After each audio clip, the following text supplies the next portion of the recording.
누군가와 대화할 때 상대방이 아이들에게는 이혼해서 각자 행복한 부모와 지내는 것이 결혼을 억지로 유지해서 불행한 부모와 지내는 것보다 훨씬 좋아요 라고 말한다면 어떻게 말해야 할까요?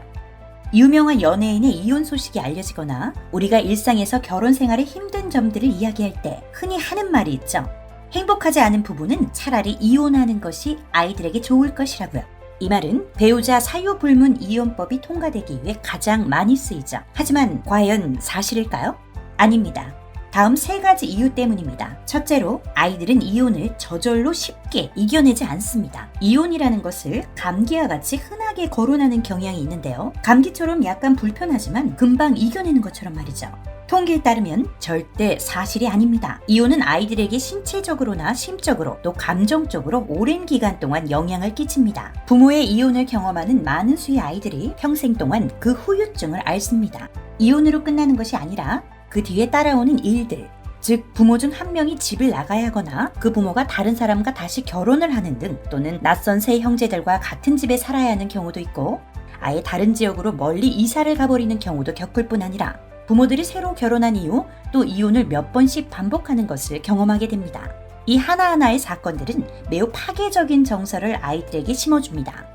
그래서 이혼 후 아이들의 인생은 대부분 불안정한 상태가 이어지죠. 이혼을 하게 되면 아이들은 부모와의 교감도 거의 잃어버리게 됩니다. 아이들은 엄마와 아빠, 양측 모두의 사랑과 양육을 필요로 하고 원합니다.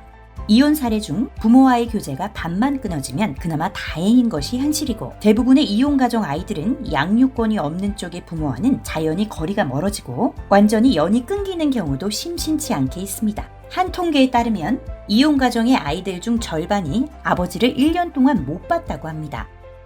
두 번째 이유는 아이들이 2개의 가정을 가졌다고 하나의 가정보다 더 좋은 것이 아니라는 것입니다. 이혼한 두 부모 양쪽과 여전히 교제가 잘 이루어지는 좋은 상황의 아이들도 이중 삶을 살아야 하는 고통을 겪습니다.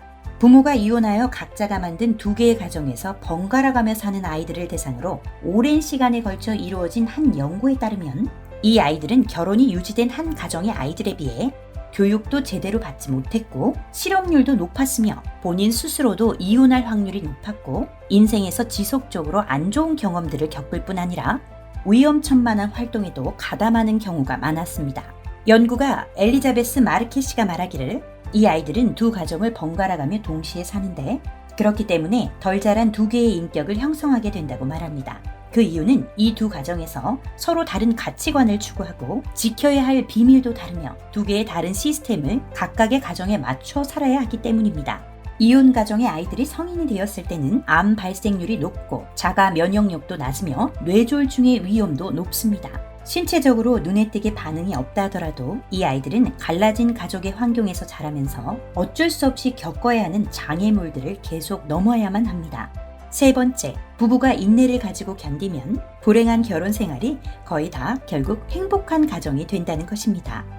과거에는 결혼이라는 것이 배우자의 간통, 학대나 가정을 벌인 경우를 제외하고는 영원한 연합을 의미했습니다. 사유불문 이혼법이 통과되면서 누구든지 어떠한 이유로든 아니면 이유가 없어도 이혼이 간편해졌습니다. 그렇기 때문에 현대 부부들은 단지 행복하지 않거나 더 이상 서로에게 감정이 없어졌다는 이유만으로 이혼을 쉽게 해버리죠. 성격 차이라는 명분하에 말입니다. 불행한 결혼을 유지하든지 행복하기 위해 이혼을 하든지 라는 말 흔히 듣는데요. 선택이 꼭 그 2가지만 있는 것은 아닙니다. 더 나은 선택이 하나 더 있다고 연구가들은 말하죠. 바로 끈기입니다.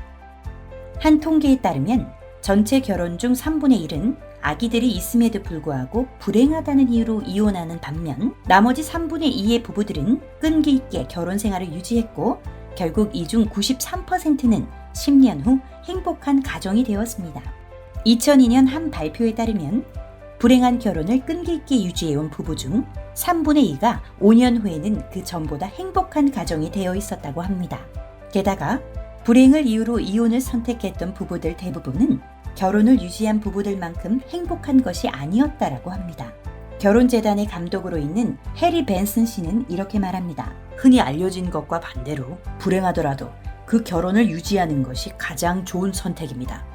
학대가 있는 경우 안전이 최우선으로 지켜져야 하고 배우자가 바람을 핀 경우는 화해의 여지가 없어 보이지만 이렇게 불합리한 상황에서 도망치는 것이 옳은 선택이라 하더라도 이혼은 결국 아이들의 정신과 정서와 신체에 심각한 영향을 미칩니다. 어떤 사례들을 보면 아이들에게 영향을 끼치더라도 이혼이 불가피할 때가 있습니다. 하지만 어른들의 행복 추구는 그 불가피한 이유에 들어가지 못하죠. 다음에 또 이혼에 관하여 이야기할 때 어른들이 행복해야 그 밑에서 아이들도 행복한 거예요 라는 말을 들으면 다음 3가지를 기억하세요. 첫째, 아이들은 이혼을 그냥 쉽게 지나가지 않습니다. 둘째, 두 가정이 한 가정보다 나은 것이 절대 아닙니다. 마지막으로 부부가 끈기를 가지고 결혼을 유지한다면 결국 행복한 가정이 이루어진다는 것입니다. 어떻게 말할까요의 KT 파우스트였습니다.